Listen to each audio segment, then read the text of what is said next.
Hey guys, I am still alive. I haven't made a video in quite some time, but figured I'd do one today. Today we're moving some cornstalk bales. Got one of the wagons out. It's 22 bales on here, 4x5 round bales. I did not get any video of doing any cornstalk bales. Just have not been in the mood to make videos lately, so this is one of the fields. I had about 10 acres of corn here at the farm, at the home farm, so ended up baling all these fields, or both of these little fields here. But what I was gonna do is a little short video here on 2955. I had a couple people that wanted a few requests about it. I'm not sure on the year of this tractor off the top of my head. I'd have to look it up, but this is the first tractor that I bought personally. I bought this back when I think I was a senior in high school when I bought this. Had just over 5,000 hours on it when I bought it. It's pretty much identical to the 2940 that we have. As far as the frame goes, the motor's the same. It is rated at like 10 more horse, so it's like somewhere in 90 to 95 horsepower. So it's the same 359 motor, no turbo, four-wheel drive, got the cab on it. I don't know what else to say about it. Got two outlets.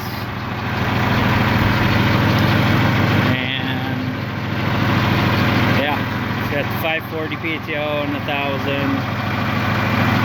3-point. But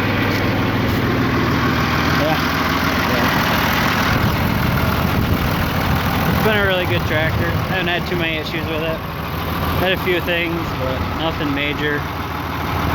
When I looked at it to buy it, it had I wish I would have bought it. It was it's about an 8 or 10 foot Dingleman blade on it. They said that the people that traded it in just used it for plowing snow and whatnot, but I don't know if it would have pushed silage or not. It's not a very big tractor to be doing that, but it was a nice blade that was on it.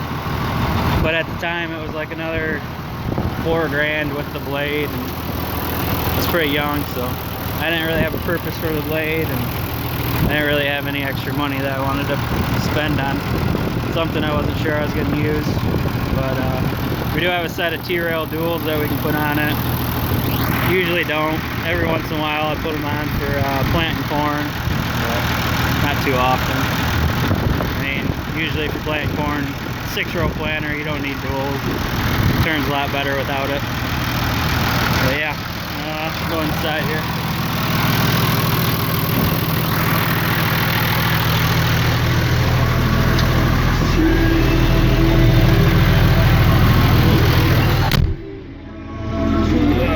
Cold out there.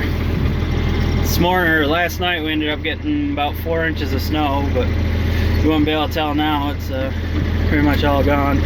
It's up to about 40 today. It's supposed to be about 40 today and tomorrow. Then it's supposed to get cold with highs in the 30s and lows in the teens. But anyway, so yeah, here's the dash on it.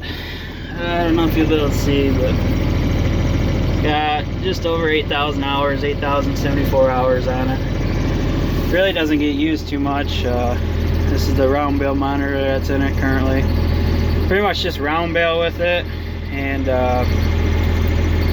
plant corn with it. Besides that, it doesn't do too much, just some odds and ends stuff. You got your heating, your cooling. It's a typical John Deere sound guard cab. It's got the two remotes. Here's the transmission.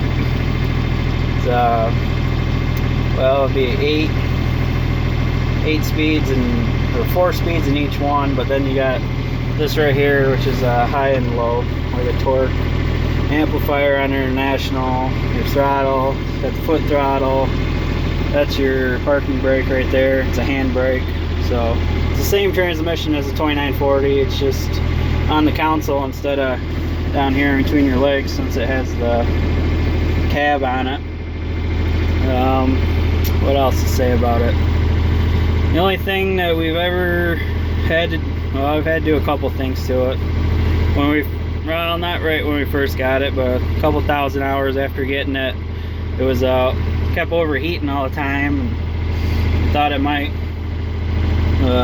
Actually, I wasn't quite sure what it was. Ended up talking to a couple guys, and for some reason, even though it's the same motor as the 2940, they said that this was kind of prone to having the head gasket fail on the #1 cylinder.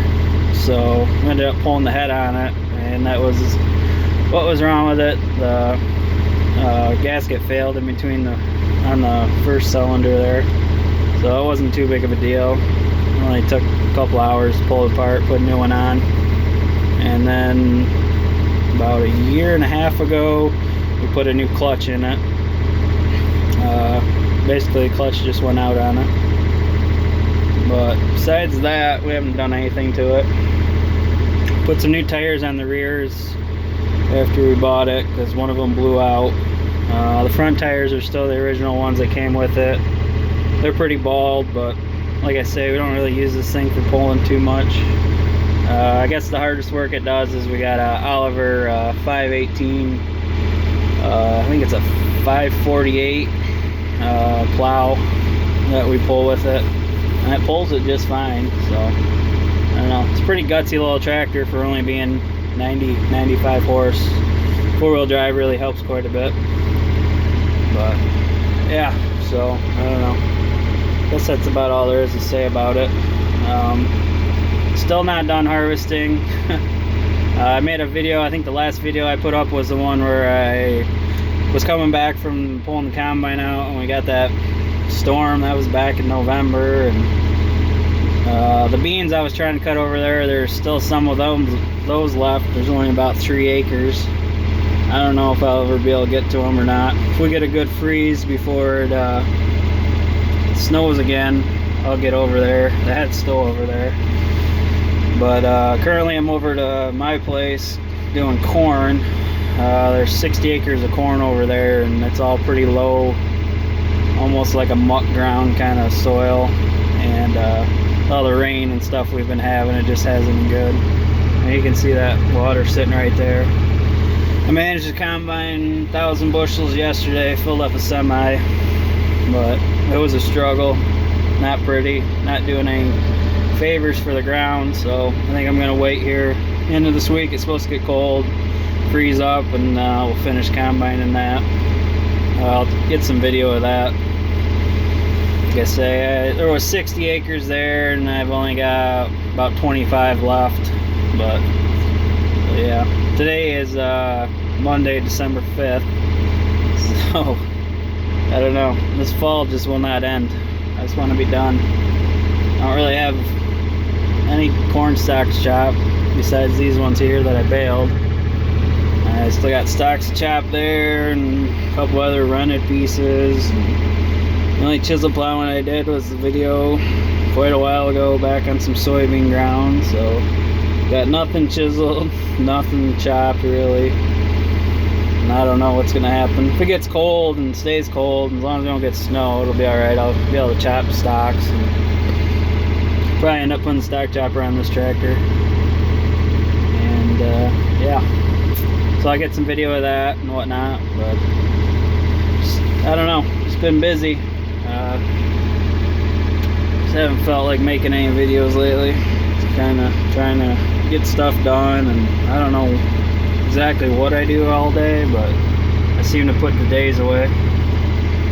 So anyway, let's see, we can go for a little ride here, see how much memory I got on my phone before this video cuts out. But I don't know if she's gonna like this gear or not. Yeah, there she goes. But yeah, I was talking to Larson Valley Farms a little bit about these tractors. He had mentioned that he was always wanted to get a 3155 or something like to that extent. And I had looked at them before, and it's funny that we both had heard that they were something wrong with them. I don't know exactly what was wrong with them. As far as I can tell, it's pretty much the same tractor as this, but I think that gets over 100 horse, like 105 or 110. So I'm not sure what they did to it to get that extra power. I don't know if they're turbocharged or not, I can't remember. But yeah, I don't know why that model has such a bad reputation, but I've heard that. The 2940 and this 2955 I mean, they're a decent tractor. I would say the weaknesses on these tractors are just hydraulics. Not so much this one, but that 40 had a lot of leaks on it. But I guess it had a lot of leaks, but just a lot of the stuff, I don't know, hoses and whatnot, seemed like they would leak out of it, or start leaking, I guess you would say. But most of that was like the outlets and the front steering cylinders. And I don't know, I've never been a fan of the John Deere outlets. This one still has the stock ones on it, but they changed the way they hook up and stuff on the 55 series, and I think they did it on the 50 series. So these ones haven't really caused any problems, but on the 40 you can see that I changed those out and put those Pioneer quick disconnect ones on it, and that's fine now. And since we've gone through that tractor, actually it doesn't leak any oil anymore. So, but I don't know, I would say probably hydraulics would be the one issue. Just, I don't know, just the way some of the lines are routed and stuff, they're kind of different. But I mean, they're a pretty cheap, affordable tractor. This one here with the 4-wheel drive, I like it quite a bit, because it does turn sharp. I used to work at a dairy that had a 2940 with a 4-wheel drive on it, and that just thing wouldn't turn at all. It took about an acre to turn it around. So there's one of the little sheds I got there for cows, bedded with cornstalk bales. So then go in when it gets cold and wet and rainy, there's a couple bales there to bed it down with. See here, we got a little bit of a hill. I don't know, put in 4-wheel drive. 6th gear here. See if we can make it up it. Should be able to. Cornstalk bales aren't really the heaviest. There's 22 of them on there.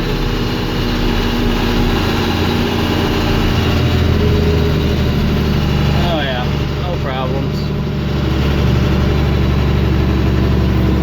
But yeah, so I figured I'd get these moved today before it gets real cold. These things have a tendency to freeze to the ground.